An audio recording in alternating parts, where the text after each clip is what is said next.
Hello, this is Woke Nation. I don't have anything directly prepared today. I had something come up in my news feed that I felt like I had to address immediately, and it has to do with the persecution, what's being called genocide of Christians in Nigeria. This has been what's called a genocide because the Islamic groups in the area are intentionally going in and killing men, women, and children of the Christian faith in Nigeria. Um, and this has been largely ignored by the international community. President Trump made mention of it not too long ago in the press, and he was actually criticized for mentioning the persecution of Christians because it was Muslims that were carrying out this persecution, and right now the mainstream press is in the throes of a passionate love affair with the faith of Islam, and so they can do no wrong. No mention of violence by them in conjunction with their faith may be mentioned. Um, I just want to say, a lot of the times we get wrapped up in our own little worlds here in America. We seem to think that, and while what's going on here in our culture and politically is indeed important for the future of our nation, obviously, in the broad scheme of things, it's not. It is, but it isn't. It is true. I mean, we recoil, or I recoil, when I hear people talking about white privilege or we are privileged people, but it is true. Everybody in America is supremely privileged. And this bickering that's been going on in our culture just really shows how privileged we are. Um, to be complaining about white privilege or one person shot or or somebody who's too thin, all these ridiculous things, the way we look, all the plastic surgery, this celebrity worship, all this insane nonsense that we engage in on a daily basis and we think is important. um, it just, when you see and hear things like what's going on in Nigeria, you realize how little your own concerns really are.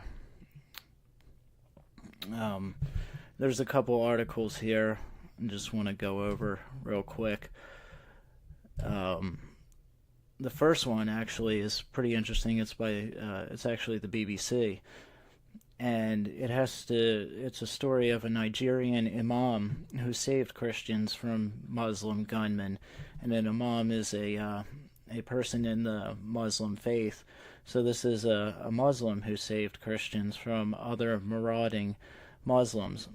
I like this story because it really does make you realize that, because I mean, you tend to sometimes, we do it in America all the time, lump people together into groups, and it's being done all the time with identity politics and all this group thing, tribalism, bullcrap that's being spread around, and so and both sides can be guilty of it.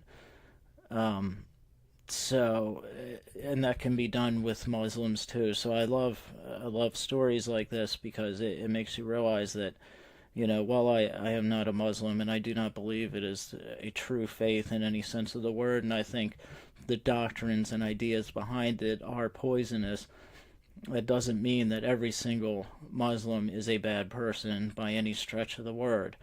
And we need to really keep that in mind at all times, that it is an ideology that we're against, or those of us that are anyway, and not individual people.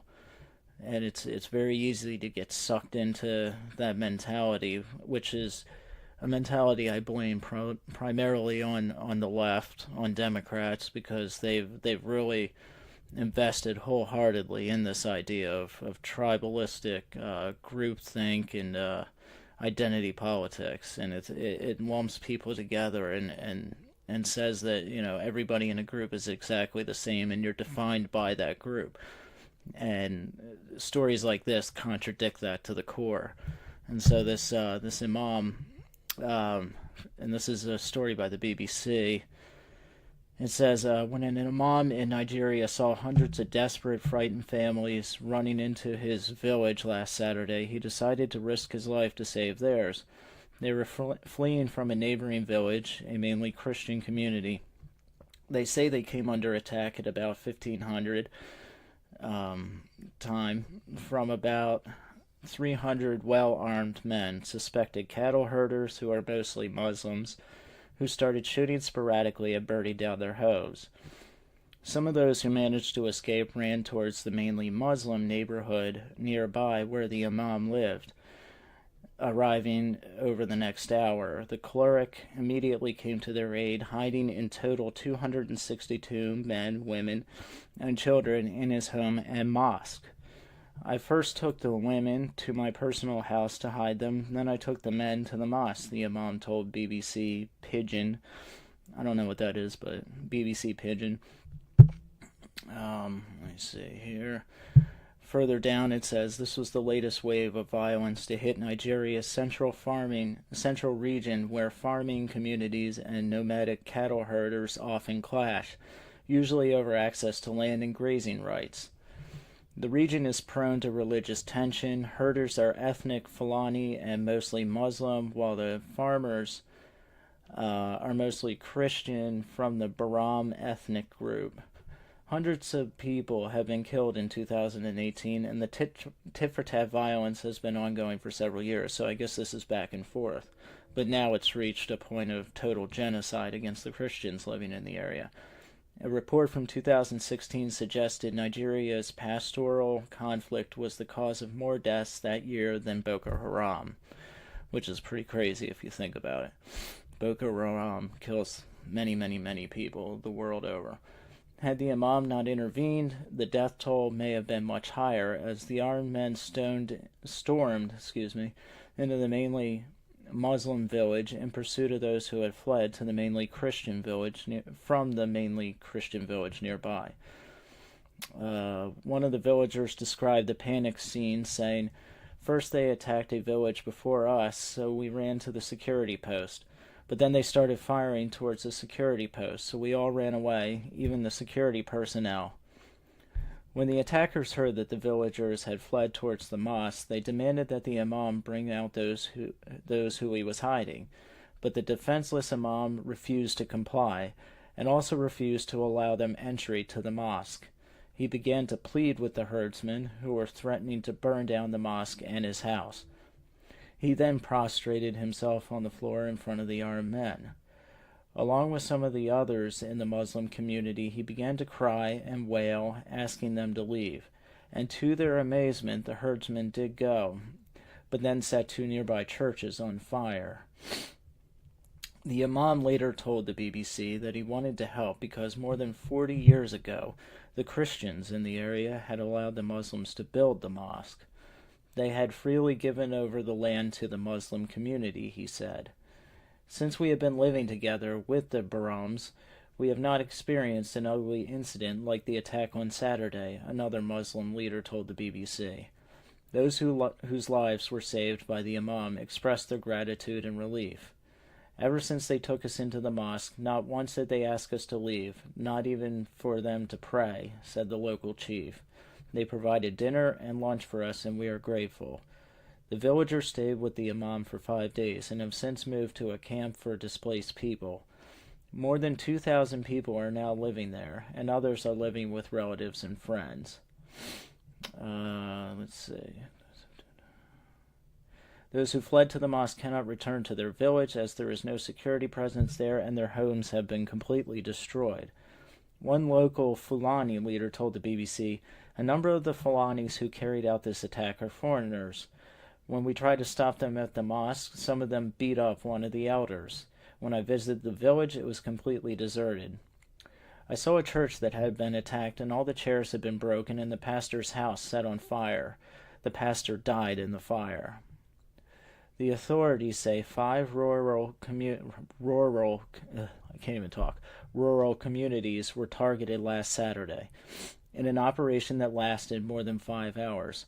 But locals dispute the official figure, saying 11 communities were attacked. They killed 4 of my children, a 70-year-old man told the BBC in tears, and now I have not anyone to give me food. So you can see it's a pretty and tell that it's a pretty devastating scene over there. Africa obviously is pretty rife with violence of this kind. I've because of my fascination with the Congo region, I've also heard plenty of stories of the ongoing civil war going on there and the many thousands of people killed in that. But seems like right now it's on a level to where the international community should be doing something about it.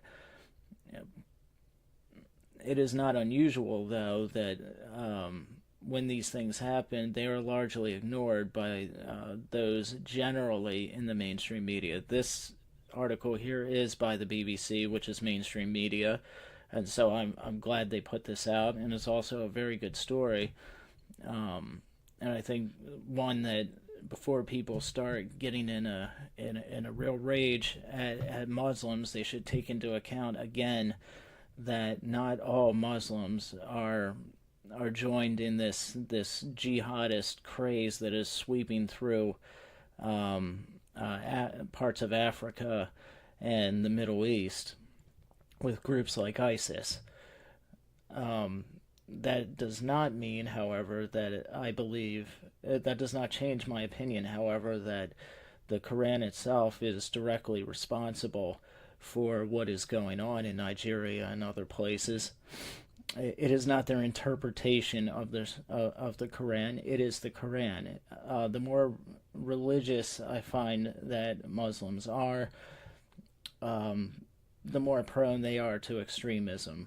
Because again, I believe the Quran is responsible for this kind of violence. It always commands, and the life of Muhammad speaks volumes of how he thought of infidels. It always commands the infidel to be killed.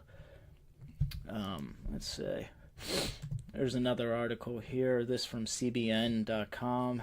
It's saying Nigeria is now the deadliest place in the world to be a Christian, explained attorney Emmanuel Ogebi. What we have is a genocide. They are trying to displace the Christians. They are trying to possess their land, and they are trying to impose their religion on the so-called infidels and pagans who they consider to be Christian. Who they consider Christians to be.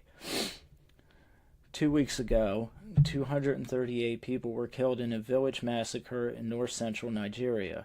6 of Ogebi's relatives were among the victims. From what we have been able to piece together, the husband and his pregnant wife, he tried to take her out of the house to safety and come back for the kids, Ogebi recalls. But they ran into the herdsman along the way, and they shot him and his pregnant wife, and they went into their home, and they killed their 4-year-old son and their 6-year-old daughter, who were asleep in their beds. He said the Muslim attackers also killed 2 relatives who were visiting the family during the summer break. Ogebi said he was told that authorities would not allow the corpses of his relatives to be taken away for separate burial. Instead, they were buried in a mass grave with the other victims. CBN Nigeria director Felix Oyesemoje, I'm absolutely butchering some of these names and I apologize, said the violence against Christians has escalated in recent months. It's happening more in the middle belt of the country. The reason simply because the Fulani herdsmen take their cattle into people's farmlands. They eat of their crops on the farm, and when the people challenge them, then before you know, they respond with AK-47s. So this does bear out kind of what the BBC was saying, that this is a land dispute primarily, with religious justification, obviously, for the killings. Oyesemoje said Fulani herdsmen cannot afford the cost of an AK-47. Given what an AK-47 goes for, a Fulani herdsman would need to sell all of his cattle to be able to buy an AK-47. Several theories exist about where the herdsmen are getting these weapons and other small arms like mortars and grenades. He explained that many arms became readily available as they spread throughout Africa following the fall of Libya's Gaddafi. This just that's just crazy. Obviously, when Gaddafi fell, it threw a lot of the regions in Libya into total chaos.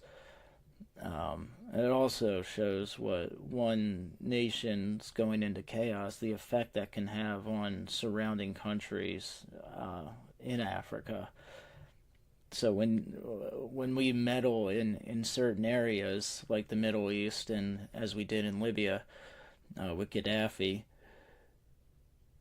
you shouldn't. It just, the more I think about it, the more and more I'm convinced that we shouldn't be getting involved anywhere unless we absolutely have to, because look at the fallout just from that. These weapons are getting all over Africa, and they're being used in the genocide of Christians, and that's a consequence of our meddling, Western meddling in parts of the world, and it's an unforeseen consequence. So there are so many wide-ranging consequences to us being involved in the world's affairs that go far beyond anything we can possibly ascertain or think of at the moment of decision. And I feel like we move into these things without really thinking about them, the possibility of these wide-ranging implications. The invasion of Iraq, of Afghanistan, all these things that have just absolutely thrown entire portions of the Middle East into total chaos. Not that they were good before we went in, but they're certainly no better now. It goes on. But even more sinister is the fact that a lot of these cattle are owned by very rich Fulanis who are in government and who are in power. So it's largely Muslims that are in power over there, I suppose. So there is a strong belief that the Fulanis, the ruling elite, are actually funding the herdsmen to conduct these attacks, which I read in another article as well. That the country is going through a change in which there is a widespread effort to get Sharia law implemented as the law of the country over there in Nigeria, which would effectively doom the entire Christian population over there. He said by pushing the Christians out, they can dominate Nigeria politically and physically in a land grab. Ogebi said thousands of Nigerians have already died in attacks this year, including 500 in Benue State. In April, herdsmen opened fire on members of a Catholic church during their Mass. A priest who was serving communion and 18 parishioners were killed. In another incident, Fulani herdsmen attacked the home of Archbishop Benjamin Kwashi of the Anglican Church of Josh. The archbishop was unhurt, but one person was killed. Ogebi alleges the Nigerian government has used aircraft against Christian villagers who have tried to defend themselves against the Fulani herdsmen attacks. He also says many desperate Nigerian Christians are in need of help. I know that the 700 Club CBN is in Nigeria, so if people support CBN, we know that CBN will deliver to the people who are afflicted, he explained. Oisamoje said a CBN humanitarian team just came back from a place called Kagoro in north-central Nigeria, where Fulani herdsmen have attacked. We just came back from doing a whole week of free medical services to that area because a lot of people are suffering from no medical attention. I think one of the things we need the most is prayers, he goes on. Whatever is going on right now has some kind of spiritual underpinnings. And I believe if we begin to deal with it from that point, it makes it easier. After all, the Bible tells us that we do not war against flesh and blood, so we know these are spiritual issues, so we need to pray. Of course, that's the bottom line here at the end of the day. The number one thing we can do for the plight of the Christians in Nigeria is to pray. That this conflict, that number one, perhaps maybe in some way, without causing the issue to be worse, obviously, the international community will put some kind of pressure on the Nigerian government to cease its violent, its support of this violence, if indeed they are the ones supporting it, and giving arms to the Fulani herdsmen. But yes, the number one thing to do would be to pray for the Christians over there who are suffering and being raped, murdered, and just basically, it's just a total genocide at this point, from what it seems like. Another article said that there was over 6,000 that have been killed so far, and the numbers are mounting. Again, when these kind of things come out, it should give us all pause to realize how blessed and fortunate we are to be in a country like America. While we may talk about things getting worse here and there, I did a podcast not too long ago about a bill that was being passed in California that might potentially ban certain types of Christian literature. There's other, that whole thing that went through the Supreme Court over the baker with the gay wedding and the cake and everything. These are things that dominate the news and are really a big deal in our culture. And while they are not unimportant, they really pale in comparison to the things going on in places like Nigeria. And I think we need to really keep that in mind. While the ethical and spiritual ramifications of things like religious freedom, to print and to serve in your business whoever you choose are important, the right to life is also far more important. And the Nigerians are being denied that, the Nigerian Christians. Again, I didn't have anything directly prepared for this, but it really weighed on me that I had to kind of say something about it when I was reading this.